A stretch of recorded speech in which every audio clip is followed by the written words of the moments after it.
Siri keempat, rezeki tidak salah alamat.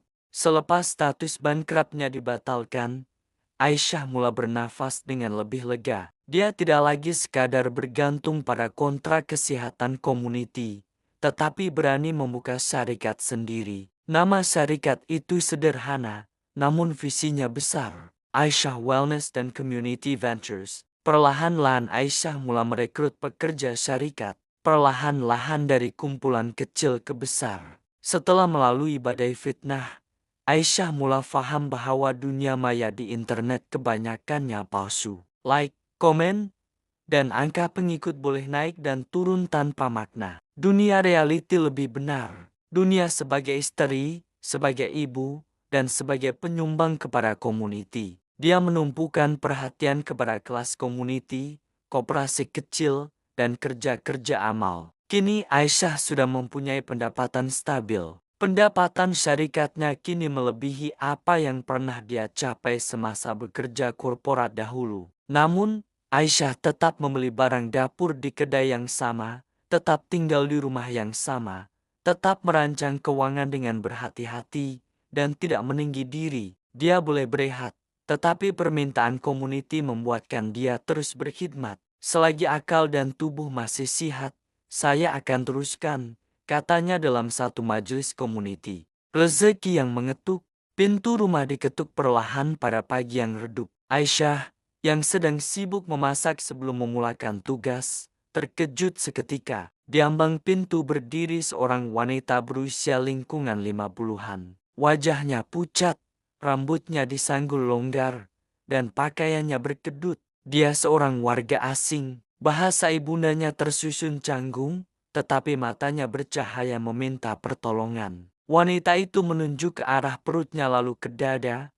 menandakan dia sedang kesakitan. Lebam-lebam jelas kelihatan pada wajah dan tubuhnya. Aisyah segera mengajak wanita itu masuk dan bertanya sama ada dia mau dibawa ke klinik, tetapi wanita itu menggeleng dan berkata, "Tolong bawa saya ke kedutaan. Saya mau pulang ke Indonesia segera." Aisyah terus menghubungi pihak kedutaan untuk mendapatkan prosedur yang betul mengenai pengurusan warga asing. Selepas memberi wanita itu makanan yang dimasaknya, tanpa ragu Aisyah menempah perkhidmatan e-hailing dan menemani wanita itu ke destinasi. Dalam perjalanan singkat ke pusat bandar, sambil menangguhkan beberapa perjumpaan dalam talian yang telah dijadwalkan, Aisyah meminta wanita itu menceritakan apa yang berlaku. Dari situ dia mengetahui bahwa wanita itu seorang pembantu rumah yang tinggal bersama sebuah keluarga besar yang sering mendera dan mengurungnya tanpa makanan sehingga dia tidak tahan lagi dan berjaya melarikan diri.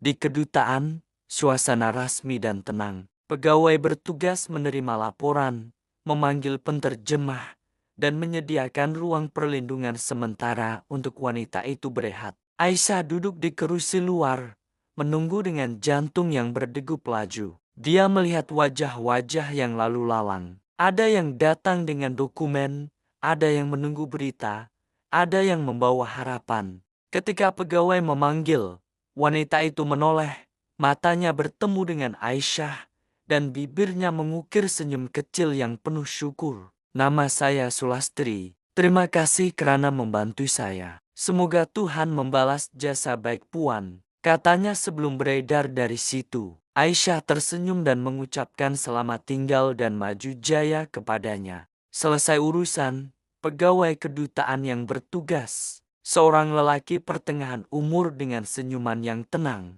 mengajak Aisyah berbual singkat di sebuah meja. Nada suaranya sopan, tetapi ada sesuatu yang lebih. Minat yang tulus terhadap kerja community yang Aisyah lakukan. Dia menyebut tentang program bantuan yang dijalankan oleh sebuah organisasi antara bangsa yang sering bekerja sama dengan kedutaan. Mereka sedang mencari rakan kongsi tempatan untuk proyek sokongan ibu migran dan keluarga rentan. Perbualan itu ringkas, profesional, tetapi benih peluang sudah ditabur. Aisyah mendengar, hati berdebar bukan karena janji, tetapi karena kemungkinan. Dia berkongsi sedikit tentang ruang sihat Aisyah, tentang modul yang mudah diadaptasi, tentang juru latih community yang sudah dilatihnya. Pegawai itu mencatat, memberikat, dan berkata bahwa mereka akan menghubungi pihak organisasi untuk perbincangan lanjut. Tiada janji besar diucap,